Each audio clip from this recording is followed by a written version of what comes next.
എല്ലാവർക്കും നമസ്കാരം. ഞാൻ പ്രദീപ് മുഖത്തല. നല്ലൊരു റിവിഷൻ ക്ലാസ്സുമായിട്ടാണ് ഞാൻ നിങ്ങളുടെ മുമ്പിലേക്ക് വരുന്നത്.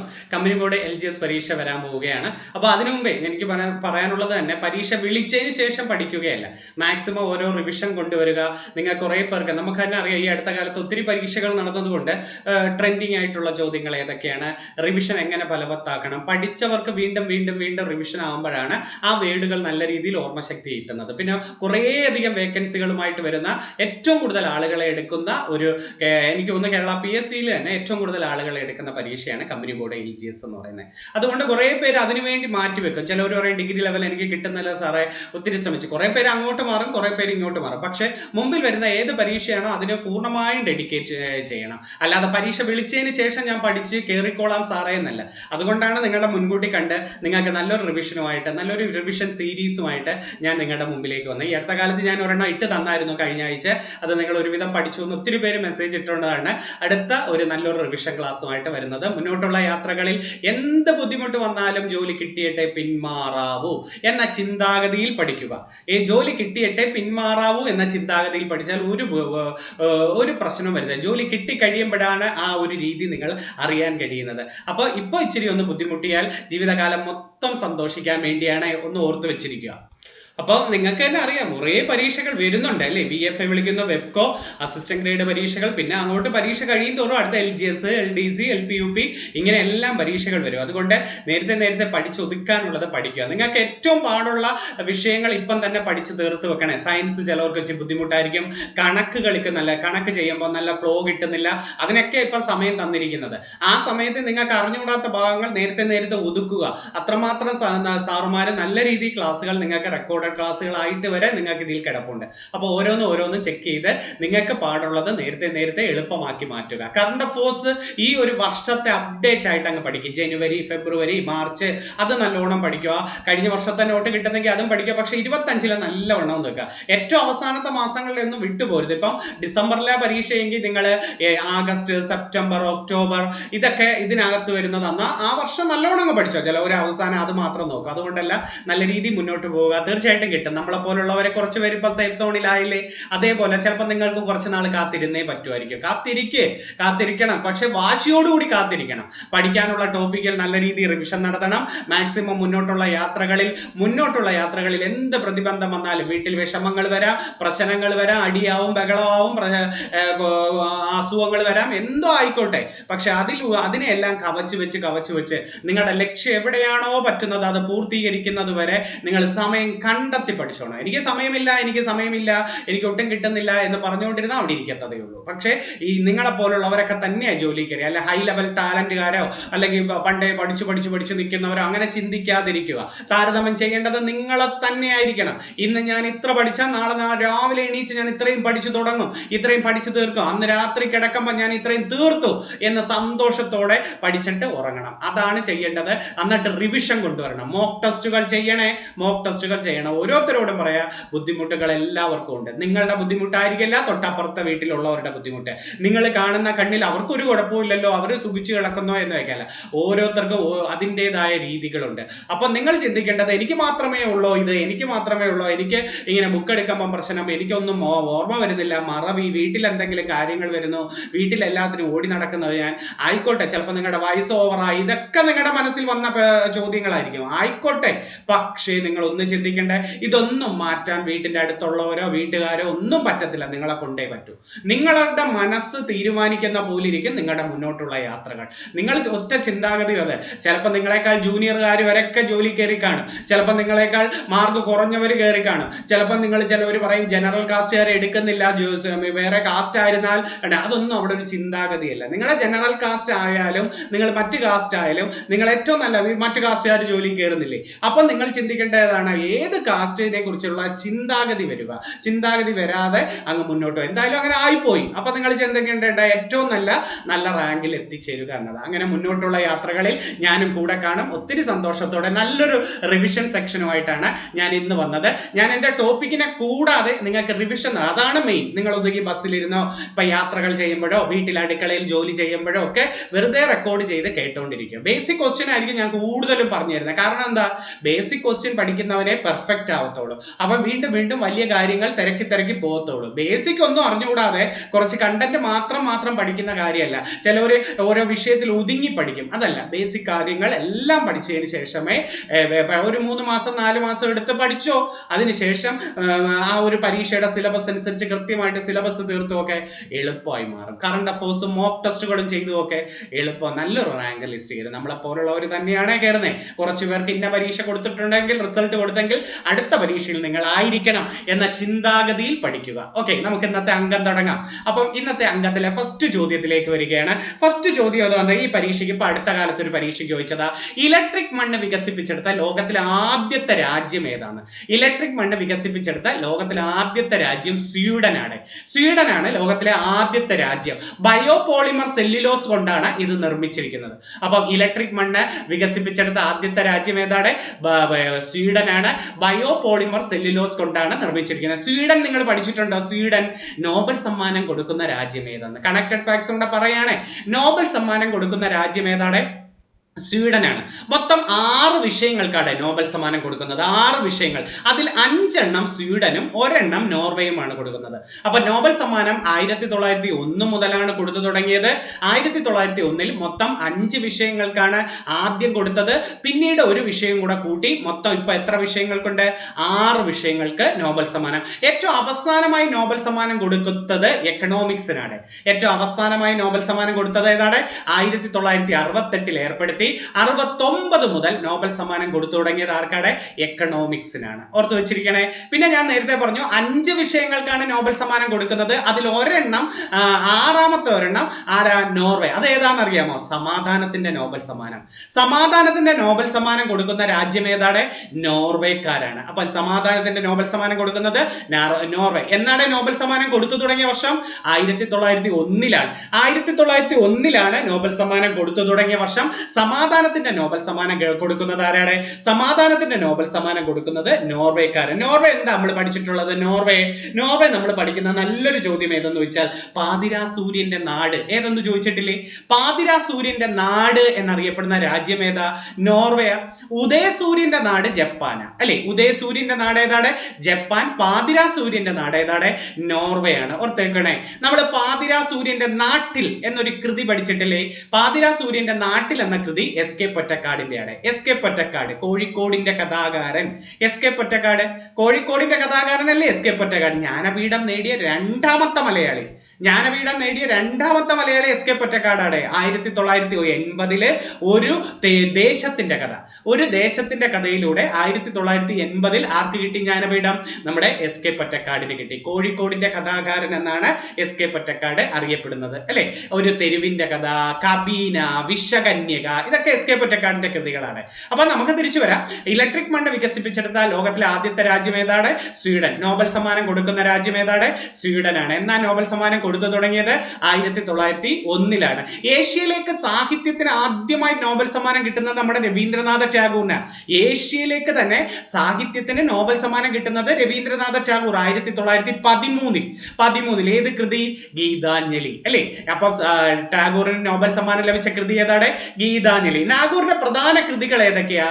Kabuliwala, Gora, post office, Kabuliwala, Gora, post office, ജീവൻ സ്മൃതി, ഗാർഡനർ, ഇതൊക്കെ ആരുടെ പ്രശസ്ത കൃതിയാണ്? രവീന്ദ്രനാഥ ടാഗോർ, അല്ലെ? ടാഗോറിന് നോബൽ സമ്മാനം കിട്ടിയത് 13 11 ടാഗോറിന്റെ എന്താണ് ചോദ്യം പഠിക്കുന്നത്? 11 നമ്മുടെ ദേശീയ ഗാനമായ ജനഗണമന ആദ്യമായി ആലപിച്ച വർഷം, അല്ലെ? ദേശീയഗാനമായ ജനഗണമന ആദ്യമായി ആലപിച്ചത് ഏത് വർഷമാണ്? 1911 ദേശീയഗാനം ജനഗണമന ആദ്യമായി ആലപിച്ചത്. ഏത് ഭാഷയിലാണ് ജനഗണമന? ജനഗണമനയും വന്ദേ മാതരവും ബംഗാളി ഭാഷയിലാണ്. ജനഗണമനയും വന്ദേ മാതരവും ഏത് ഭാഷയിലാണ്? ബംഗാളി ഭാഷയിലാണ്. പക്ഷെ സാരേ ജഹാംസെ അച്ഛ അത് ഉറുദു ഭാഷയിലാണ്. സാരേ ജഹാംസെ അച്ഛ എന്ന ദേശീയഗാനം ഏത് ഭാഷയിലാണ്? ഉറുദു ഭാഷയിലാണ്. അതുപോലെ ഓടി വിളയാടു പാപ്പ, ഇപ്പം പരീക്ഷയ്ക്ക് ചോദിച്ചാൽ അതും ഒരു ദേശഭക്തി ഗാനമാണ്. ഓടി വിളയാട് പാപ്പ തമിഴിൽ എഴുതിയതാണ് സുബ്രഹ്മണ്യ ഭാരതി. ഇങ്ങനെ ചോദിച്ചു ഇപ്പം പരീക്ഷയ്ക്ക്. ഓടി വിളയാട് പാപ്പ എന്ന ദേശഭക്തി ഗാനം എഴുതിയതാരാണ്? സുബ്രഹ്മണ്യ ഭാരതി. തമിഴുകാരുടെ ദേശഭക്തി ഗാനമാണ് ഓടി വിളയാട് പാപ്പ. അപ്പൊ സാരേ ജഹാംസെ അച്ഛ ആരുടെയാണ്? സാരേ ജഹാംസെ അച്ഛ ഉറുദു ഭാഷയിലാണ്. അത് മുഹമ്മദ് ഇക്ബാലാണ്. ആണ്. അപ്പം ജനഗണമന ഏത് വർഷമാണ് പാടിയത്? 1911 പാടിയത്. ആരാ എഴുതിയത്? രവീന്ദ്രനാഥ ടാഗോർ ആണ് അല്ലെ. പാടിയത് ആരൊക്കെയാണ്? ടാഗോറിന്റെ ഒപ്പം ഒരു വനിത പാടിയായിരുന്നല്ലോ, രവീന്ദ്രനാഥ ടാഗോറും സരളാദേവി ചൗധരാണിയും ചേർന്നാണ്. രവീന്ദ്രനാഥ ടാഗോറും സരളാദേവി ചൗധരാണിയും 1911 കൊൽക്കത്തയിലെ ഇന്റർനാഷണൽ സമ്മേളനത്തിൽ വെച്ചാണ് പാടുന്നത്. രവീന്ദ്രനാഥ ടാഗോർ. ഈ ടാഗോറാണ് നമ്മുടെ ഗാന്ധിജിയെ മഹാത്മാ എന്ന് വിളിച്ചത്. ടാഗോറാണ് ഗാന്ധിജി എന്ത് വിളിച്ചത്? മഹാത്മാ എന്ന് ആദ്യമായിട്ട് വിളിച്ചത്. നമ്മുടെ വൈസ്രോയി, നമ്മുടെ ജാലിയൻ വാലാബാഗ് കൂട്ടക്കൊല നടന്നപ്പോൾ സർപ്പദവി ഉപേക്ഷിച്ച വ്യക്തിയാണ് രവീന്ദ്രനാഥ ടാഗോർ കേട്ടോ. സർപ്പദവി ഉപേക്ഷിച്ചത് ആരാണ്? രവീന്ദ്രനാഥ ടാഗോർ ആണ്. ഓർത്ത് വെച്ചിരിക്കണേ. അപ്പൊ ടാഗോറിന് നോബൽ സമ്മാനം ലഭിച്ച വർഷം 1913. ടാഗോർ അല്ലയുടെ പശ്ചിമ ബംഗാളിലെ ശാന്തി നികേതൻ സ്ഥാപിച്ചത്. ശാന്തി നികേതൻ 1901 സ്ഥാപിച്ച ശാന്തി നികേതൻ 1921 വിശ്വഭാരതി സർവകലാശാലയായി മാറി.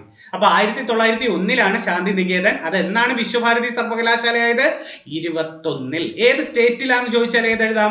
വിശ്വഭാരതി സർവകലാശാല സ്ഥിതി ചെയ്യുന്നത് പശ്ചിമ ബംഗാളിലാണ്. മറന്നുപോരുത്, വിശ്വഭാരതി സർവകലാശാല സ്ഥിതി ചെയ്യുന്നത് എവിടെയാണ്? പശ്ചിമ ബംഗാൾ അല്ലെ. ബംഗാൾ എന്ന് പറയുമ്പോൾ ഏതൊക്കെ സമരങ്ങളാ ഓർമ്മ വരുന്നുണ്ട്? ബംഗാൾ തേവാഗ സമരം നടന്നത്, ബംഗാൾ തേവാഗ. ഇൻഡിഗോ കലാപം നടന്നത് ബംഗാൾ, ഇൻഡിഗോ കലാപം നടന്നത് ബംഗാൾ. പ്ലാസി യുദ്ധം നടന്നത് ബംഗാൾ. അപ്പൊ ഇൻഡിഗോ കലാപം ബംഗാൾ, തേവാഗ സമരം നടന്നത് ബംഗാൾ, പ്ലാസി യുദ്ധം നടന്നത് ബംഗാൾ, സന്യാസി ലഹള നടന്നത് ബംഗാൾ. നല്ലൊരു ക്വസ്റ്റ്യൻ. സന്യാസി ഫക്കീർ ലഹള, സന്യാസി ലഹള നടന്നതും ബംഗാളിലാണ്. പഠിച്ചു വെച്ചിരിക്കണേ. നമ്മുടെ ചോദ്യത്തിലേക്ക് വരാം. അപ്പം ഇലക്ട്രിക് മണ്ണ് വികസിപ്പിച്ചെടുത്ത ആദ്യത്തെ രാജ്യം ഏതാണ്? സ്വീഡനാണ് ആദ്യത്തെ രാജ്യം. ഏതെന്ന് ചോദിച്ചാൽ ഉപയോഗിക്കുന്നത് ഏതാണ്? ബയോപോളിമർ. എന്നാണ് മണ്ണു ദിനം? എന്ന മണ്ണു ദിനം ഡിസംബർ 5 അല്ലെ. ഡിസംബർ 5 ആണ് മണ്ണ് ദിനം. ഡിസംബർ 1 ഏതാ? എയ്ഡ്സ് ദിനം. ഡിസംബർ 1 ഏതാണ്? എയ്ഡ്സ് ദിനം. ഡിസംബർ 2 ഏതാ? കമ്പ്യൂട്ടർ സാക്ഷരതാ ദിനം. ഡിസംബർ 2 ഏതാണ്? കമ്പ്യൂട്ടർ സാക്ഷരതാ ദിനം. ഡിസംബർ 4 ഏതാ? നാവികസേനാ ദിനം. ഡിസംബർ 4 ഏതാണ്? നാവികസേന. അപ്പൊ ഡിസംബർ 1 ഏതാ? ഡിസംബർ 1 എയ്ഡ്സ് ദിനം. ഡിസംബർ 2 കമ്പ്യൂട്ടർ സാക്ഷരതാ ദിനം. ഡിസംബർ 4 നാവികസേനാ ദിനം. ഡിസംബർ 5 മണ്ണു ദിനം. ഡിസംബർ 6 എന്താ? നമ്മുടെ BR അംബേദ്കറുടെ ചരമദിനമായ മഹാപരിനിർവാൺ ദിവസ്. BR അംബേദ്കറുടെ ചരമദിനമായ മഹാപരിനിർവാൺ ദിവസാണ് ഡിസംബർ 6. മറന്നുപോരുത്. ഡിസംബർ 7 പതാക ദിനം കേട്ടോ. ഡിസംബർ 7 ഏതാണ്? പതാക ദിനമാണ്. ഡിസംബർ 7 പതാക ദിനം. ഡിസംബർ 10 മനുഷ്യാവകാശ ദിനം. ഡിസംബർ 10 ഏതാണ്?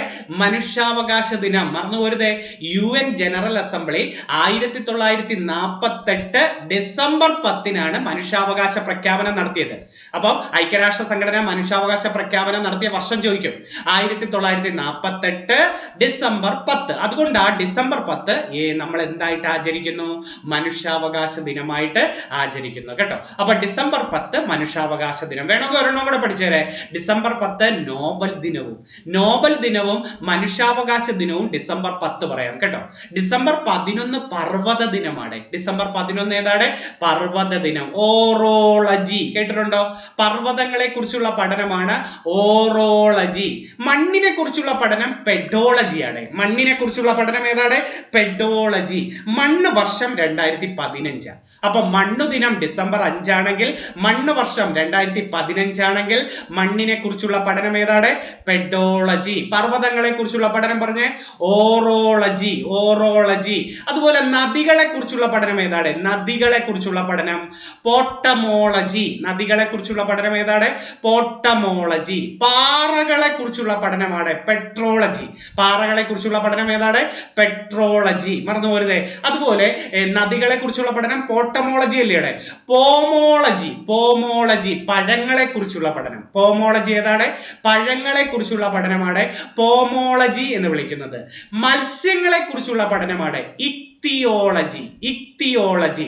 മത്സ്യങ്ങളെ കുറിച്ചുള്ള പഠനം ഏതാണ്? ഇക്തിയോളജിയാണ് മത്സ്യങ്ങളെ കുറിച്ചുള്ളത്. മനുഷ്യ ശരീരം പഠനശാഖകളും ഒന്ന് ചോദിക്കട്ടെ, ഓർമ്മയുണ്ടോ നോക്കെ? മനുഷ്യ ശരീരവും പഠനശാഖകളും. തലച്ചോറിനെ കുറിച്ചുള്ള പഠനം ഫ്രിനോളജി. തലച്ചോറ് ഏതാ? ഫ്രിനോളജി. തലയോടിനെ കുറിച്ചുള്ള പഠനം ക്രേനിയോളജി. ക്രാനിയോളജി എന്ന് കേട്ടിട്ടില്ലേ? തലയോട്. തലയോടിനെ കുറിച്ചുള്ള പഠനം ക്രാനിയോളജി. തലച്ചോറിനെ കുറിച്ചുള്ള പഠനം ഫ്രിനോളജി. കണ്ണിനെ കുറിച്ചുള്ള പഠനം ഓഫ്താൽമോളജി. കണ്ണേതാണ് ഓഫ്താൽമോളജി. ചെവിയെ കുറിച്ചുള്ള പഠനം ഓട്ടോളജി. ചെവിയെ കുറിച്ചുള്ള പഠനം ഏതാണ്? ഓട്ടോളജി. അതുപോലെ മൂക്കിനെ കുറിച്ചുള്ള പഠനം റൈനോളജി. മൂക്കിനെ കുറിച്ചുള്ള പഠനം ഏതാണ്? റൈനോളജി. പല്ലിനെ കുറിച്ചുള്ള പഠനം ഓഡന്റോളജി. പല്ലിനെ കുറിച്ചുള്ള പഠനം ഏതാണ്? ഓഡന്റോളജി. കരളിനെ കുറിച്ചുള്ള പഠനം ഹെപ്പറ്റോളജിയാണ്. കരളിനെ കുറിച്ചുള്ള പഠനം ഏതാ? ഹെപ്പറ്റോളജി. ഹൃദയത്തെ കുറിച്ചുള്ള പഠനം കാർഡിയോളജി. ഹൃദയം ഏതാണ്? കാർഡിയോളജി. വൃക്കയെ കുറിച്ചുള്ള പഠനം നെഫ്രോളജി. വൃക്കയെ കുറിച്ചുള്ള പഠനം ഏതാണ്? നെഫ്രോളജി. വൃക്ക. ശ്വാസകോശത്തെ കുറിച്ചുള്ള പഠനം പൾമിനോളജി. ശ്വാസകോശത്തെ കുറിച്ചുള്ള പഠനം പൾമിനോളജി. അസ്ഥിയെ കുറിച്ചുള്ള പഠനം ഓസ്റ്റിയോളജി. അസ്ഥി ഏതാണ്? ഓസ്റ്റിയോളജി. ഓസ്റ്റിയോളജി. രക്തത്തെ കുറിച്ചുള്ള പഠനം ഹീമറ്റോളജി. രക്തത്തെ കുറിച്ചുള്ള പഠനം ഏതാണ്? ഹീമറ്റോളജി. ഹീമറ്റോളജി. മാംസത്തെ കുറിച്ചുള്ള പഠനം മയോളജി, അല്ലെങ്കിൽ പേശികളെ കുറിച്ചുള്ള പഠനം മയോളജി. പേശികൾ ഏതാണ്? മയോളജി. ത്വക്കിനെ കുറിച്ചുള്ള പഠനം ഏതാ? ത്വക്കിനെ കുറിച്ച് ഡെർമറ്റോളജി. ത്വക്കിനെ കുറിച്ചുള്ള പഠനം ഏതാണ്? ഡെർമറ്റോളജി. അതുപോലെ ഭ്രൂണം ഉണ്ടല്ലോ, ഭ്രൂണം എംബ്രിയോളജി. ഭ്രൂണത്തെ കുറിച്ചുള്ള പഠനം ഏതാ? എംബ്രിയോളജി. അപ്പൊ ഒന്നുകൂടെ ഒന്ന് പറയട്ടെ. ഹൃദയം ഹൃദയം കാർഡിയോളജി, കരള് ഹെപ്പറ്റോളജി, വൃക്ക നെഫ്രോളജി, ശ്വാസകോശം പൾമിനോളജി, നമ്മുടെ അസ്ഥികൾ ഓസ്റ്റിയോളജി, പേശികൾ മയോളജി, രക്തം ഹീമറ്റോളജി, ത്വക്ക് ഡെർമറ്റോളജി, കണ്ണ് ഓഫ്താൽമോളജി, ചെവി ഓട്ടോളജി, മൂക്ക് റൈനോളജി, പല്ല് ഓഡന്റോളജി, തലച്ചോറ് ഫ്രിനോളജി, തലയോട് ഏതാ? ക്രാനിയോളജി, ഭ്രൂണം എംബ്രിയോളജി. പഠിച്ചു വെച്ചിരിക്കണേ. അപ്പൊ മണ്ണിനെ കുറിച്ചുള്ള പഠനം പറഞ്ഞപ്പോൾ അങ്ങോട്ട് പോയ പെഡോളജി. അടുത്ത ക്വസ്റ്റ്യൻ നോക്കേ. അടുത്ത ക്വസ്റ്റ്യൻ അല്ല, ഈ ലോകത്തിലെ ഏറ്റവും വലിയ മണ്ണ് മ്യൂസിയം എവിടാന്ന് ചോദിച്ചു. ലോകത്തിലെ ഏറ്റവും വലിയ മണ്ണ് മ്യൂസിയം നമ്മുടെ തിരുവനന്തപുരത്ത് പാറോട്ടുകോണത്താണ്. പാറോട്ടുകോണം. അത് എന്ന് വന്നു എന്നും പരീക്ഷയ്ക്ക് ചോദിച്ചു. 2014 മണ്ണ് മ്യൂസിയം വരുന്നത്. അപ്പൊ ലോകത്തിലെ ഏറ്റവും വലിയ മണ്ണ് മ്യൂസിയം, ഇന്ത്യയുടെ മണ്ണ് മ്യൂസിയം സ്ഥിതി ചെയ്യുന്നത് തിരുവനന്തപുരം പാറോട്ടുകോണത്താണ്. 2014 2024 മണ്ണ് ദിനത്തിന്റെ പ്രമേയം കണ്ടോ? മണ്ണിന്റെ സംരക്ഷണം, അളക്കുക, നിരീക്ഷിക്കുക, നിയന്ത്രിക്കുക. ഇന്ത്യയിൽ ഏറ്റവും കൂടുതലുള്ള മണ്ണ് ഏതാണ്? ഇന്ത്യയിൽ ഏറ്റവും കൂടുതലുള്ള മണ്ണ് എക്കൽ മണ്ണ്. അതുകൊണ്ട് നെല്ല് കൃഷിക്ക്, ഗോതമ്പ് കൃഷിക്കൊക്കെ അനുയോജ്യം എക്കൽ മണ്ണ് എന്നല്ലേ പറയുന്നത്? എക്കൽ മണ്ണ് എന്നാണ് നമ്മൾ പറയുന്നത്. Alluvial soil. കേരളത്തിൽ ഏറ്റവും കൂടുതലുള്ള മണ്ണ് ലാറ്ററൈറ്റ് മണ്ണാണ്. അതുകൊണ്ട് റബ്ബർ കൃഷിക്ക് അനുയോജ്യമായ മണ്ണ് ഏതെന്ന് ചോദിച്ചാൽ ലാറ്ററൈറ്റ് മണ്ണ്. ലാറ്ററൈറ്റ് മണ്ണിന്റെ മറ്റൊരു പേരാണ് ചെങ്കൽ മണ്ണ്. ചെമ്മണ്ണെന്നല്ല, ചെങ്കൽ മണ്ണ് കേട്ടോ. കേരളത്തിൽ ഏറ്റവും കൂടുതലുള്ള മണ്ണ് ഏതാണ്? ലാറ്ററൈറ്റ് മണ്ണ്. കണ്ടൽ വനങ്ങൾക്ക് ആവശ്യമായ മണ്ണ് ഏതാണ്? പീറ്റ് മണ്ണ്. കണ്ടൽ വനങ്ങൾക്ക് ആവശ്യമായ മണ്ണ് ഏതാണ്? പീറ്റ് മണ്ണ്. ഇന്ത്യയിലെ ഏറ്റവും കൂടുതൽ കണ്ടൽ കാടുകൾ എവിടാണ്? ഇന്ത്യയിലെ ഏറ്റവും കൂടുതൽ കണ്ടൽ കാടുകൾ പശ്ചിമ ബംഗാളിലാണ്. കണ്ടൽ കാടുകൾ ഏറ്റവും കൂടുതൽ എവിടാണ്? പശ്ചിമ ബംഗാളിലാണ്. കണ്ടൽ കാടുകളാൽ നിറഞ്ഞ കേരളത്തിലെ ഒരു കായലാണ് നമ്മുടെ ആശ്രാമം കായൽ എന്ന് വിളിക്കുന്ന അഷ്ടമുടി കായൽ. കണ്ടൽ കാടുകൾ നിറഞ്ഞ കായൽ ഏതാണ്? അഷ്ടമുടി കായൽ. കണ്ടൽ കാടുകളാൽ നിറഞ്ഞ ഒരു വന്യജീവി സങ്കേത കേന്ദ്രമാണ് നമ്മുടെ മംഗളവനം പക്ഷി സങ്കേത കേന്ദ്രം കേട്ടോ. കണ്ടൽ കാടുകൾ മംഗളവനം പക്ഷി സങ്കേത കേന്ദ്രം. അതുപോലെ കേരളത്തിൽ കണ്ടൽ കാടുകൾ ഏറ്റവും കൂടുതൽ കണ്ണൂരാണ്. കേരളത്തിൽ കണ്ടൽ കാടുകൾ ഏറ്റവും കൂടുതൽ എവിടെയാണ്? കണ്ണൂര്. കണ്ടൽ മ്യൂസിയം സ്ഥിതി ചെയ്യുന്നത് കൊയിലാണ്ടിയിലുണ്ട്. കണ്ടൽ മ്യൂസിയം സ്ഥിതി ചെയ്യുന്നത് എവിടെയാണ്? കൊയിലാണ്ടി. അപ്പൊ കണ്ടൽ വനങ്ങൾക്ക് ആവശ്യമായ മണ്ണ് പീറ്റ് മണ്ണ്. അപ്പൊ ഇന്ത്യയിലെ ഏറ്റവും കൂടുതൽ കണ്ടൽ വനങ്ങൾ എവിടാ? പശ്ചിമ ബംഗാളിലാണ്. കുങ്കുമ കൃഷിക്ക് ഏറ്റവും അനുയോജ്യം കരേവ മണ്ണാണ്. കരേവ മണ്ണ് കേട്ടോ. ജമ്മു കാശ്മീരിലെ ഏറ്റവും കൂടുതൽ കുങ്കുമം ഉൽപ്പാദിപ്പിക്കുന്നത് കേട്ടോ. കുങ്കുമം ഏറ്റവും കൂടുതൽ ഉൽപ്പാദിപ്പിക്കുന്ന എവിടെയാണ്? ജമ്മു കാശ്മീർ. കുങ്കുമത്തിന് ചുവപ്പ് നിറം നൽകുന്ന വർണ്ണവസ്തു ബിക്സിൻ ആണ്. ബിക്സിൻ കേട്ടോ. കുങ്കുമത്തിന് ചുവപ്പ് നിറം നൽകുന്ന വർണ്ണവസ്തു ഏതാ? ബിക്സിൻ. പൂക്കൾക്ക് ചുവപ്പ് നിറം നൽകുന്നത് ആന്തോസയാനിൻ. പൂക്കൾക്ക് ചുവപ്പ് നിറം നൽകുന്നത് ആന്തോസയാനിൻ. പൂക്കൾക്ക് മഞ്ഞ നിറം നൽകുന്നത് സാന്തോഫിലാണ്. പൂക്കൾക്ക് മഞ്ഞ നിറം നൽകുന്നത് ആരാണ്? സാന്തോഫിൻ. പൂക്കൾക്ക് ചുവപ്പ് നിറം നൽകുന്നത് ആരാണ്? ആന്തോസയാനെ. അപ്പൊ കുങ്കുമത്തിന് ചുവപ്പ് നിറം നൽകുന്നത് ആരാ? ബിക്സിൻ. ഇന്ത്യയിൽ കുങ്കുമം ഏറ്റവും കൂടുതൽ എവിടാ? ഇന്ത്യയിൽ കുങ്കുമം ഏറ്റവും കൂടുതൽ ജമ്മു കാശ്മീർ. കുങ്കുമത്തിന് അനുയോജ്യമായ മണ്ണ് ഏതാ? കരേവ മണ്ണ്. ജൈവാംശം ഏറ്റവും കൂടുതലുള്ള മണ്ണ് പർവ്വത മണ്ണാണ് കേട്ടോ. തേയില, കാപ്പി ഇതിനൊക്കെ ഏറ്റവും കൂടുതൽ ആവശ്യമായ മണ്ണ് ഏതാണ്? നമ്മുടെ പർവ്വത മണ്ണിനാണ് പറയേണ്ടത്. കരിമ്പ് പരുത്തിക്കൊക്കെ കറുത്ത മണ്ണാണ്. കരിമ്പും പരുത്തിക്കൊക്കെ അനുയോജ്യമായ മണ്ണ് ഏതാണ്? കറുത്ത മണ്ണാണ്. കറുത്ത മണ്ണിന്റെ മറ്റൊരു പേരല്ലേ റിഗർ മണ്ണ്, ചെർണോസം മണ്ണ് എന്നൊക്കെ. റബ്ബർ കൃഷിക്ക് അനുയോജ്യമായ മണ്ണ് ലാറ്ററൈറ്റ് മണ്ണ്. അത് നമ്മൾ പറഞ്ഞു, കേരളത്തിൽ ഏറ്റവും കൂടുതലുള്ള മണ്ണ് ലാറ്ററൈറ്റ് ആണ്. ലാറ്ററൈറ്റ് മണ്ണിന്റെ മറ്റൊരു പേരെന്താണ്? ചെങ്കൽ മണ്ണ് അല്ലെ. എന്താണ് ഈ ചെങ്കൽ മണ്ണിന്റെ ചുവപ്പ് നിറത്തിന് കാരണം എന്ന് ചോദിച്ചാൽ അത് അയൺ ഓക്സൈഡ് എന്നാണ്. അത് തെറ്റിപ്പോരുത്. ചെമ്മണ്ണിന്റെ ചുവപ്പ് നിറത്തിന് കാരണം ഇരുമ്പിന്റെ സാന്നിധ്യം എന്ന് പറഞ്ഞാൽ മതി. ചെമ്മണ്ണ് വേറെയുണ്ട്, റെഡ് സോയിൽ. ചെമ്മണ്ണിന്റെ ചുവപ്പ് നിറത്തിന് കാരണം ഇരുമ്പിന്റെ സാന്നിധ്യം, ലാറ്ററൈറ്റ് മണ്ണിന്റെ ചുവപ്പ് നിറത്തിന് കാരണം അയൺ ഓക്സൈഡിന്റെ സാന്നിധ്യം എന്നാണ് നിങ്ങൾ പറയേണ്ടത് കേട്ടോ. അപ്പൊ ഒന്നാമത്തെ ക്വസ്റ്റ്യൻ ഒത്തിരി നേരം ആയി തോന്നുന്നു അല്ലേ? ഒന്നാമത്തെ ക്വസ്റ്റ്യനിൽ ഏതാണ്ടൊക്കെ പഠിച്ചു. അടുത്ത നെഹ്റു ട്രോഫി വള്ളംകളി ഇപ്പൊ നടന്നായിരുന്നല്ലോ, ഒരു കറണ്ട് അഫേഴ്സ് ഒന്ന് പഠിക്കാം നമുക്ക്. എന്നാണ് നെഹ്റു ട്രോഫി 2025 നമ്മളെപ്പോഴും ആഗസ്റ്റിലെ 2ാമത്തെ ശനിയാഴ്ചയാണ് നെഹ്റു ട്രോഫി വള്ളംകളി നടക്കുന്നത് അല്ലെ. ഈ പ്രാവശ്യം മുഹമ്മദ് റിയാസിന്റെ കാര്യം ഉദ്ഘാടനവും ഒക്കെ നമ്മൾ പഠിച്ചായിരുന്നു അല്ലെ. 71ാമത്തെ വള്ളംകളിയാണ് ഈ പ്രാവശ്യം നടന്നത് കേട്ടോ. 2025 71ാമത്തെ നെഹ്റു ട്രോഫി വള്ളംകളി ആലപ്പുഴ പുന്നമടക്കായലിലാണ്. ആലപ്പുഴ പുന്നമടക്കായലിലാണ് നെഹ്റു ട്രോഫി വള്ളംകളി നടക്കുന്നത്. ഈ പ്രാവശ്യം ആരാണ് വിജയി? കൈനഗിരി വില്ലേജ് ബോട്ട് ക്ലബ്ബ് തുടങ്ങിയ വീയപുരം ചുണ്ടൻ. വീയപുരം ചുണ്ടൻ. 2ാം സ്ഥാനം നടുഭാഗം ചുണ്ടനാണ്. അപ്പൊ 1ാം സ്ഥാനത്ത് വീയപുരം ചുണ്ടനാണ്. ഭാഗ്യചിഹ്നം ഏതാന്ന് ചോദിച്ചിട്ടുണ്ട്.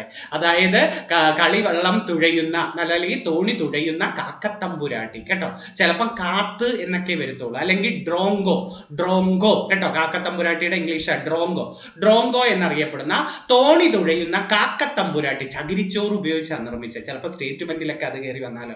ചകിരിച്ചോറ് നിർമ്മിച്ചാണ് ഈ ഭാഗ്യചിഹ്നം നിർമ്മിച്ചിരിക്കുന്നത് കേട്ടോ. 2024 ട്രോഫി നേടിയത് കാരിച്ചാൽ ചുണ്ടനാണ്. അപ്പൊ 25 നേടിയത് വീയപുരം ചുണ്ടൻ, 24 നേടിയത് ആരാണ്? കാരിച്ചാൽ ചുണ്ടൻ. 2ാം സ്ഥാനത്ത് 24 വീയപുരം ചുണ്ടൻ ഉണ്ടായിരുന്നു കേട്ടോ.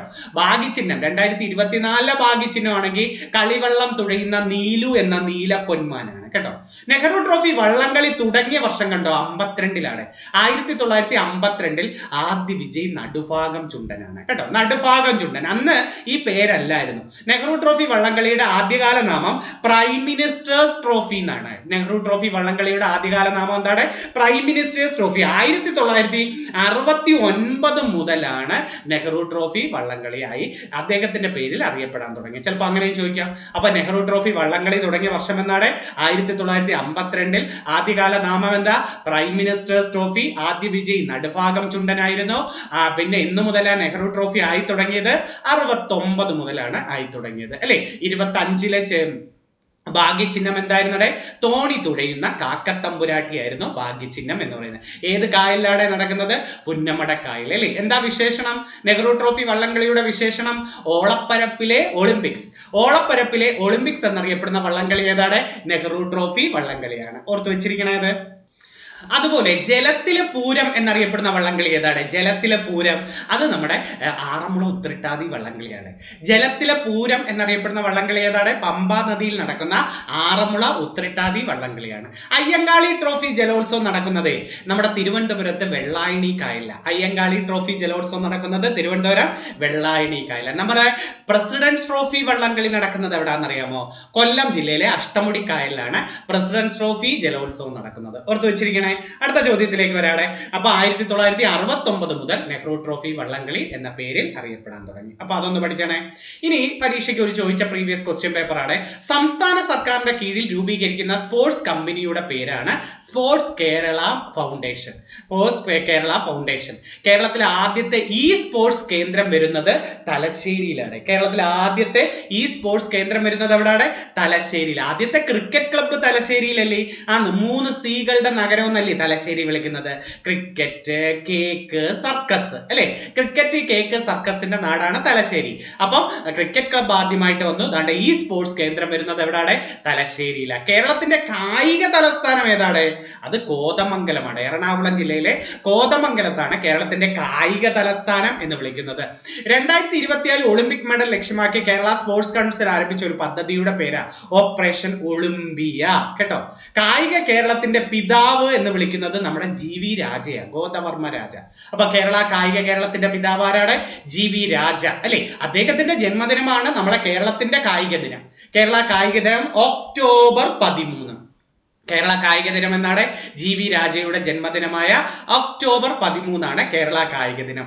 ഇന്ത്യൻ കായിക ദിനം ഇന്ത്യൻ കായിക ദിനം അത് ധ്യാൻചന്ദിന്റെ ജന്മദിനമായ ഓഗസ്റ്റ് 29 ധ്യാൻചന്ദിന്റെ ജന്മദിനമായ ഓഗസ്റ്റ് 25 29 ദേശീയ കായിക ദിനം എന്ന് പറയുന്നത്. ഹോക്കി മാന്ത്രികനല്ലേ, ഹോക്കി മാന്ത്രികൻ എന്ന് പറയുന്നത് ധ്യാൻചന്ദ് ആണ്. അദ്ദേഹത്തിന്റെ ജന്മദിനമാണ് ഓഗസ്റ്റ് 29 അല്ലെ. നമ്മുടെ കേരളത്തിലെ ഏറ്റവും പ്രശസ്ത PT ഉഷ ഒളിമ്പിക്സ് ഫൈനലിലെത്തി അല്ലെ. ഏറ്റവും ചെറിയ ഒരു സെക്കൻഡിന്റെ വ്യത്യാസത്തിൽ 3rd മെഡൽ വെങ്കലം നഷ്ടപ്പെട്ടു. ഏതാന്ന് ചോദിക്കാം.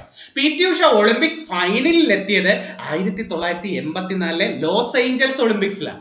ആദ്യമായിട്ട് പങ്കെടുത്തത് 80 മോസ്കോ ഒളിമ്പിക്സിലും.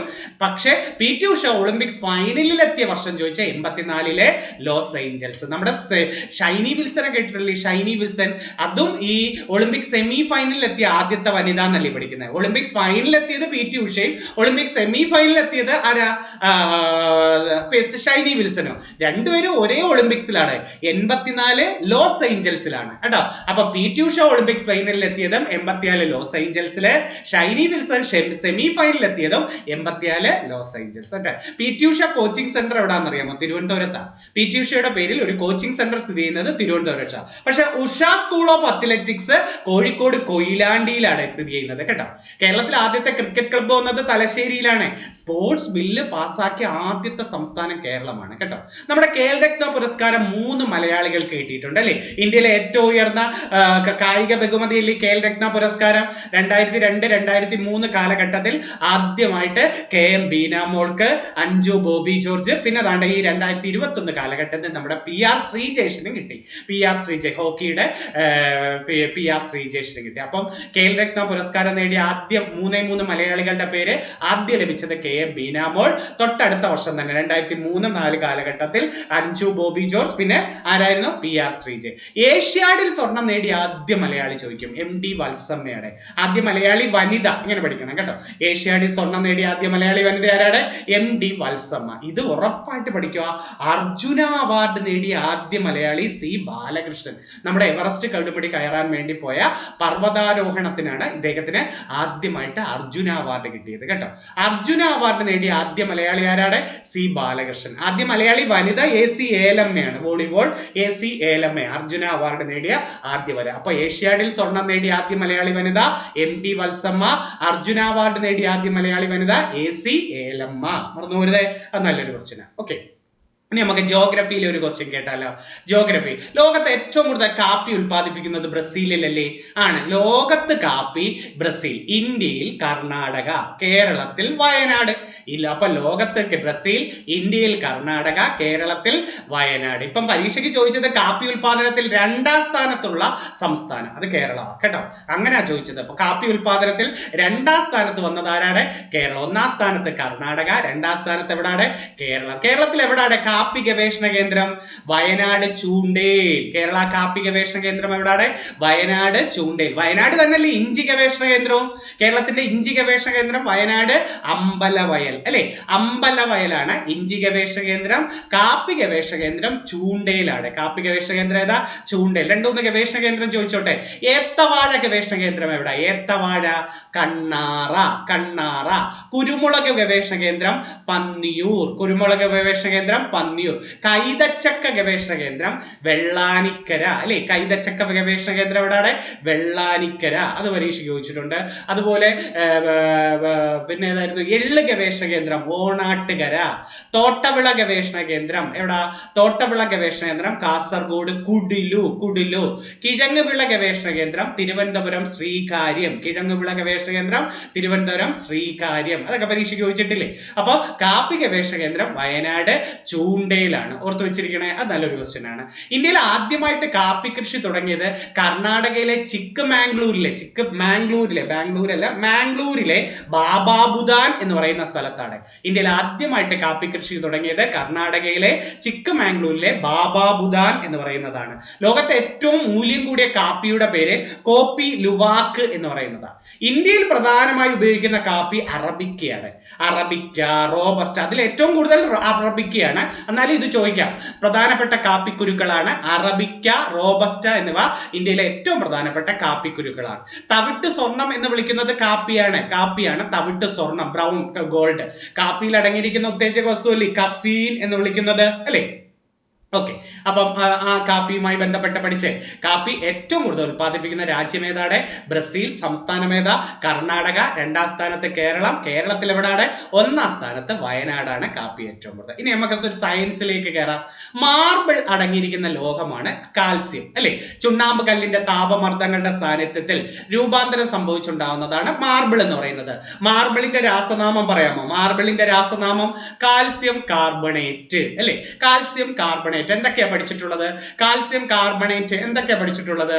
മാർബിൾ, ചുണ്ണാമ്പ് കല്ല്, മുട്ടയുടെ പുറന്തോട്, ചോക്ക്, കക്ക, ചിപ്പി തുടങ്ങിയവയെല്ലാം കാൽസ്യം കാർബണേറ്റ് ആണ്. ഏതൊക്കെയാണ്? മാർബിൾ, ചുണ്ണാമ്പ് കല്ല്, മുട്ടയുടെ പുറന്തോട്, ചോക്കില്ലേ നമ്മൾ എഴുതുന്ന ചോക്ക്, ഇതെല്ലാം കാൽസ്യം കാർബണേറ്റ് ആണ്. അപ്പൊ മാർബിൾ, മുട്ടയുടെ പുറന്തോട്, ചോക്ക്, ചുണ്ണാമ്പ് കല്ല്, കക്ക, ചിപ്പിയൊക്കെ ഏതാണ്? Calcium carbonate. അപ്പം ചുണ്ണാമ്പ് കല്ലാണ് കാൽസ്യം കാർബണേറ്റ്. ചുണ്ണാമ്പ് വെള്ളം കാൽസ്യം ഹൈഡ്രോക്സൈഡ് പറയും. അപ്പൊ ചുണ്ണാമ്പ് വെള്ളം ഏതാണ്? Calcium hydroxide. നമ്മൾ ഒരു കാൽസ്യം സൾഫേറ്റ് പഠിച്ചിട്ടില്ലേ? Calcium sulphate, gypsum, plaster of Paris എന്നിവ ഏതാണ്? കാൽസ്യം സൾഫേറ്റ് ആണ്. ഒരു കാൽസ്യം കാർബൈഡ് പഠിച്ചിട്ടില്ലേ? എന്താ കാൽസ്യം കാർബൈഡ്? അതായത് നമ്മുടെ പഴങ്ങൾ കൃത്രിമമായി പഴുപ്പിക്കുന്ന രാസവസ്തു. പഴങ്ങളൊക്കെ കൃത്രിമമായി പഴുപ്പിക്കുന്ന രാസവസ്തു ഏതാണ്? കാൽസ്യം കാർബൈഡ് ആണ് അല്ലെ? അതുപോലെ ഈ പല്ലിന്റെ വളർച്ചയ്ക്ക്, പല്ലിന്റെ ആരോഗ്യത്തിന് ഏതാണ് വരേണ്ടത്? കാൽസ്യം ഫോസ്ഫേറ്റ് അല്ലെ? പല്ലിന്റെ ആരോഗ്യത്തിന് ഏതാണ്? Calcium phosphate. ടൂത്ത് പേസ്റ്റിലെ പ്രധാന ഘടകം ഏതാ? ടൂത്ത് പേസ്റ്റിൽ കാൽസ്യം ഫ്ലൂറൈഡ്. ടൂത്ത് പേസ്റ്റ് ഏതാണ്? Calcium fluoride. അപ്പൊ ഒന്നുകൂടെ പറഞ്ഞേടെ. മാർബിൾ, ചുണ്ണാമ്പ് കല്ല്, മുട്ടയുടെ പുറന്തോട്, ചോക്ക്, കക്ക, ചിപ്പിയൊക്കെ കാൽസ്യം കാർബണേറ്റ്. ചുണ്ണാമ്പ് വെള്ളം കാൽസ്യം ഹൈഡ്രോക്സൈഡ്. ജിപ്സവും പ്ലാസ്റ്റർ ഓഫ് പാരീസും കാൽസ്യം സൾഫേറ്റ്. പഴങ്ങൾ കൃത്രിമമായി പഴുപ്പിക്കുന്നത് കാൽസ്യം കാർബൈഡ്. പല്ലിന്റെ വളർച്ചയ്ക്ക് ആവശ്യമായിട്ടുള്ളത്, പല്ലിന്റെ ആരോഗ്യത്തിന് കാൽസ്യം ഫോസ്ഫേറ്റ്. ടൂത്ത് പേസ്റ്റിലെ പ്രധാന ഘടകം കാൽസ്യം ഫ്ലൂറൈഡ് അല്ലെ? കാൽസ്യത്തിന്റെ അറ്റോമിക് നമ്പർ എത്ര? 20 ആണ്. കാൽസ്യത്തിന്റെ അറ്റോമിക് നമ്പർ 20 അല്ലേ? സി ആണോ പ്രതീകം? കാൽസ്യം സി ആണോ? അല്ല, സി കാർബണ, CA. കാൽസ്യം CA ആണ് അല്ലെ? കാൽസ്യം ഏതായിരുന്നു ചോദിച്ചാൽ നമ്മൾ പറയേണ്ടത് ഏതാണ്? CA ആണ്. അത് നമ്മൾ പഠിക്കണ്ടേ, ഓർത്തു വെച്ചിരിക്കണേ. ശരീരത്തിൽ കാൽസ്യം, ഫോസ്ഫറസ് എന്നിവയുടെ ആഗിരണത്തെ ഉത്തേജിപ്പിക്കുന്ന വിറ്റാമിൻ D ആണ് കേട്ടോ. വിറ്റാമിൻ ഏതായിരുന്നു? Vitamin D. പിന്നെ ഒരു കാൽസ്യം ഓക്സലേറ്റ് ഇല്ലേ നമുക്ക്? വൃക്കയിലെ കല്ലിന്റെ രാസനാമം ഏത്? വൃക്കയിലെ കല്ലുണ്ടാകാറില്ലേ? കാൽസ്യം ഓക്സലേറ്റ് ആണ്. നമ്മുടെ ചേന, ചേമ്പ് ഇതൊക്കെ എടുക്കുമ്പോൾ നമുക്ക് ചൊറിച്ചിൽ അനുഭവപ്പെടത്തില്ലേ? അപ്പം അതും കാൽസ്യം ഓക്സലേറ്റ് ആണ്. അതിനും കാരണം ഏതാണ്? Calcium oxalate. അപ്പൊ വൃക്കയിലെ കല്ല് കാൽസ്യം ഓക്സലേറ്റ്, ചേന, ചേമ്പൊക്കെ എടുക്കുമ്പോൾ ചൊറിച്ചിൽ അനുഭവപ്പെടുന്നതും കാൽസ്യം ഓക്സലേറ്റ്. പല്ലേതാ? Calcium phosphate. ടൂത്ത് പേസ്റ്റ് ഏതാ? Calcium fluoride. ഓർത്തു വെച്ചിരിക്കണേ. അടുത്ത നല്ലൊരു ചോദ്യം ഹിസ്റ്ററിയിൽ നിന്നായാലോ? എല്ലാം സയൻസ് ആയി, ജോഗ്രഫി ആയി അല്ലെ? ഓരോന്ന് ഒരു കറണ്ട് അഫേഴ്സ് ആയി, സ്പോർട്സ് ആയി, അതൊക്കെ ഒന്ന് റിവിഷൻ നടത്തിയാൽ തന്നെ. ഹിസ്റ്ററി ഇച്ചിരി സ്പീഡ് ഉണ്ടോ എന്ന് എനിക്കും അറിയൂടെ. എൻ്റെ ഒരു ടൈപ്പ് അങ്ങനെ ആയിപ്പോയോണ്ട് പലരും പറയും ഇച്ചിരി സ്പീഡ് കുറയ്ക്കണേ എന്ന്. എന്നാലും ഒന്ന് ക്ഷമിച്ചേക്കണേ. ഒത്തിരി ചോദ്യങ്ങൾ കിട്ടിയാൽ നിങ്ങൾക്ക് റിവിഷൻ ആവുമല്ലേ? അല്ലെങ്കിൽ ബുക്ക് നോക്കി, അല്ലെങ്കിൽ ഇങ്ങനെ ഞാൻ ബോർഡ് നോക്കി ഇങ്ങനെ വായിക്കുന്നത് ചിലർ ഞാൻ ഇങ്ങനെ കണ്ടിട്ടുണ്ട് യൂട്യൂബിൽ. അങ്ങനെ അത് മാത്രം കണ്ടന്റ് ഉൾപ്പെടുത്തി പറയുന്നത് അതെനിക്ക് അങ്ങോട്ട് പിടിക്കുക. കാരണം എൻ്റെ മനസ്സിൽ ഓരോ ചോദ്യം വരുമ്പോൾ പരീക്ഷയ്ക്ക് ചോദിച്ച അടുത്തടുത്ത ചോദ്യങ്ങൾ അങ്ങ് കയറി വരുന്നത് കൊണ്ടാണ്. പുതിയ ആൾക്കാരൊക്കെ ഒന്ന് ക്ഷമിച്ച് അത് ഇടവിട്ട് പല തവണ റിവിഷൻ കേൾക്കുമ്പോൾ അതങ്ങ് സെറ്റായി മാറും കേട്ടോ. സീനിയർ ആർക്ക് അല്ലെങ്കിൽ ഇച്ചിരി ലെവലായവർക്കൊക്കെ ഉത്തരങ്ങൾ ചോദ്യം പറയുമ്പോഴേ ഉത്തരം കിട്ടുന്നുണ്ട്. ഓക്കെ, ഈ അടുത്ത കാലത്ത് ചോദിച്ച ഒരു കൃതിയുടെ പേരാണ് ഏകദൈവ വിശ്വാസികൾക്ക് ഒരു സമ്മാനം. കേട്ടോ, ഗിഫ്റ്റ് ടു മോണോതീസിസ്. ഇംഗ്ലീഷിൽ നമ്മൾ പഠിച്ചു വെച്ചിരുന്നത്. അപ്പൊ മലയാളത്തിൽ ചോദിച്ചു ഏകദൈവ വിശ്വാസികൾക്ക് ഒരു സമ്മാനം ആരുടെ പ്രധാന കൃതിയാണ്? രാജാറാം മോഹൻ റോയുടെ പ്രധാന കൃതിയാണ്. രാജാറാം മോഹൻ ബംഗാളിലാണ് ജനിച്ചത് കേട്ടോ. ഇദ്ദേഹത്തിന്റെ ആദ്യത്തെ സംഘടനയാണ് ഇന്ത്യയുടെ ആദ്യത്തെ ആത്മീയ സംഘടന, ഇന്ത്യയുടെ ആദ്യത്തെ നവോത്ഥാന സംഘടന എന്ന് വിളിക്കുന്നത്. രാജാറാം മോഹൻ റോയുടെ ആദ്യത്തെ സംഘടനയാണ് 1815 വന്ന ആത്മീയ സഭ. രാജാറാം മോഹൻ മോഹൻറോയുടെ ആദ്യ സംഘടന ഏതാണ്? വർഷം പറ്റരുത്. 1815 വന്ന ആത്മീയ സഭ. അദ്ദേഹം ബ്രഹ്മസമാജം സ്ഥാപിച്ചത് 1828 കേട്ടോ. അന്ന് ബ്രഹ്മസഭ എന്നായിരുന്നു പേരിട്ടത്. 2 വർഷം കഴിഞ്ഞിട്ടാ ബ്രഹ്മസമാജം എന്ന പേരായത്. അപ്പം ബ്രഹ്മസമാജം എന്നു ചോദിച്ചാൽ 28 എന്ന് പറയുക. അപ്പൊ അതെ, രാജാറാം മോഹൻ റോയുടെ ആദ്യ സംഘടന ഏതാണ്? ആത്മീയ സഭ 1815. ബ്രഹ്മസമാജം ഏത് വർഷം? 1828. തൊട്ടടുത്ത വർഷമാണ് സതി നിർത്തലാക്കിയത്. സതി നിർത്തലാക്കാൻ പ്രേരിപ്പിച്ചത് ഇദ്ദേഹമാ. നിർത്തലാക്കിയത് അന്നത്തെ ഗവർണർ ജനറലായ വില്യം ബെന്റി പ്രഭു. സതി നിർത്തലാക്കിയ വർഷം ചോദിച്ചാൽ 1829 പഠിക്കണം. ഇദ്ദേഹമാണ് സംസ്കൃതം പഠിക്കാനായിട്ട് ആദ്യമായിട്ട് വേദാന്ത കോളേജ് ഇന്ത്യയിൽ സ്ഥാപിച്ചു കേട്ടോ. കൊൽക്കത്തയിൽ 1825 വേദാന്ത കോളേജ് സ്ഥാപിച്ചത് ആരാണ്? രാജാറാം മോഹൻ റോയ്. ഇദ്ദേഹമാണ് നമ്മുടെ ബംഗാളി ഭാഷയിൽ സംവാദ് കൗമുദി എന്ന പത്രം ഇറക്കിയത്. അപ്പൊ സംവാദ് കൗമുദി എന്ന പത്രം രാജാറാം മോഹൻ റോയുടെയാണ്. മിറാത്ത് ഉൾ അക്ബർ എന്ന പത്രം പേർഷ്യൻ ഭാഷയിൽ രാജാറാം മോഹൻ റോയ്. അപ്പൊ സംവാദ് കൗമുദി, മിറാത്ത് ഉൾ അക്ബർ, ഇതൊക്കെ ആരുടെയാണ്? നമ്മുടെ രാജാറാം മോഹൻ റോയുടെയാണ്. രാജാറാം മോഹൻ റോയുടെ കടൽ മാർഗം ആദ്യമായിട്ട് പോയ ഇന്ത്യക്കാരൻ, യൂറോപ്പിലേക്ക് പോയ ആദ്യ ഇന്ത്യക്കാരൻ തുഫത്തുൽ മുവാഹുദ്ദീൻ എന്ന് പറയുന്ന കൃതി. തുഫത്തുൽ മുജാഹുദ്ദീൻ അല്ല, തുഫത്തുൽ മുവാഹുദ്ദീൻ എന്ന കൃതി ആരുടെയാ? രാജാറാം മോഹൻ റോയ്. മുജാഹുദ്ദീൻ എന്നും പറഞ്ഞ് വേറൊരു കൃതി ഉണ്ട്, തുഫത്തുൽ മുജാഹുദ്ദീൻ. അത് ഷേഖ് സൈനുദ്ദീന്റെ. തുഫത്തുൽ മുവാഹുദ്ദീൻ ആണ് നമ്മുടെ രാജാറാം മോഹൻ റോയ്. പിന്നെ ജീസസിന്റെ കൽപ്പനകൾ, ഇതും അദ്ദേഹത്തിന്റെ കൃതിയാണ്. അപ്പം ഏകദൈവ വിശ്വാസികൾക്കൊരു സമ്മാനം തുഫത്തുൽ മുവാഹുദ്ദീൻ, തീസസിന്റെ കൽപ്പനകൾ. ഇതൊക്കെ ആരുടെയാണ്? നമ്മുടെ രാജാറാം മോഹൻ റോയുടെയാണ്. രാജാറാം മോഹൻ റോയുടെ ആശയങ്ങൾ മൊത്തം പ്രചരിപ്പിക്കാൻ വേണ്ടി നമ്മുടെ രവീന്ദ്രനാഥ ടാഗോർ ഇറക്കിയതല്ല, ദേവേന്ദ്രനാഥ ടാഗോർ ഇറക്കിയ സംഘടനയാണ് തത്വബോധിനി സഭ 1839 കേട്ടോ. അപ്പം ചിലപ്പോൾ നിങ്ങളോട് ചോദിക്കും, തത്വബോധിനി സഭ സ്ഥാപിച്ചതാര്? ദേവേന്ദ്രനാഥ ടാഗോർ. തത്വബോധിനി പത്രിക, അദ്ദേഹത്തിന്റെ ഒരു മാസികയുടെ പേര് തത്വബോധിനി പത്രിക. ബ്രഹ്മസമാജത്തിന്റെ ആദ്യകാല നാമം ബ്രഹ്മസഭ എന്നാണ്. ഇദ്ദേഹമാണ് ഇംഗ്ലണ്ടിലെ ബ്രിസ്റ്റോളിൽ വെച്ച് അന്തരിച്ച നവോത്ഥാന നായകൻ ആരെന്ന് ചോദിച്ചിട്ടുണ്ടല്ലോ. ബ്രിട്ടനിലെ ബ്രിസ്റ്റോളിൽ വെച്ച് മരിക്കുന്ന നവോത്ഥാന നായകൻ ആരാണ്? രാജാറാം മോഹൻ റോയ്. രാജാറാം മോഹൻ റോയുടെ ബ്രഹ്മസമാജം കേരളത്തിൽ ശാഖ തുറന്നത് എവിടാന്ന് ചോദിച്ചിട്ടുണ്ട്. കോഴിക്കോട്. ഇമ്പോർട്ടന്റ് ചോദ്യമാണ്. അപ്പൊ ബ്രഹ്മസമാജത്തിൽ കേരളത്തിന്റെ ശാഖ എവിടെയാണ് വന്നത്? കോഴിക്കോട്. അയ്യത്താൻ ഗോപാലൻ കേട്ടോ, അയ്യത്താൻ ഗോപാലനാണ്. അതുകൊണ്ട് അത് ഇപ്പൊ നടന്ന ഒരു LGS പരീക്ഷയ്ക്ക് ഇങ്ങനെ ചോദിച്ചു, കേരള രാജാറാം മോഹൻ റോയ് എന്ന് ടാഗോർ വിളിച്ചത് ആരെയെന്ന് ചോദിച്ചത്.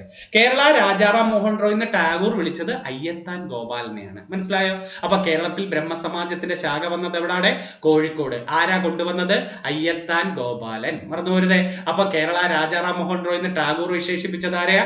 അയ്യത്താൻ ഗോപാലനെയാണ്. അത് നല്ലൊരു പോയിന്റ് ആയിരുന്നു അല്ലേ?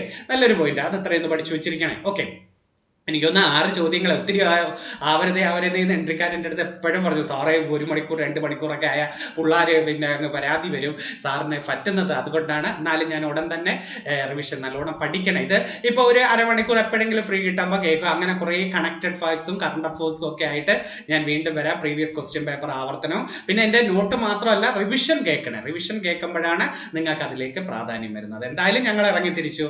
എന്നാൽ കഴിയുന്നതെല്ലാം റിവിഷൻ നിങ്ങൾക്ക് കൊണ്ടുവരുമ്പം നിങ്ങളുടെ വിജയത്തിൽ ഒരു ചെറിയ ഭാഗവാക്കിയായി എന്ന് നിങ്ങൾ സന്തോഷത്തോടെ പറയുമ്പോൾ അത് കേൾക്കാൻ വേണ്ടിയാണ് ഒരു അധ്യാപകൻ ഇരിക്കുന്നത്. ആ സന്തോഷം മാത്രം മതി എൻ്റെ ജീവിതത്തിൽ ഏറ്റവും വലിയ നിമിഷം എന്ന് പറയുന്നത്.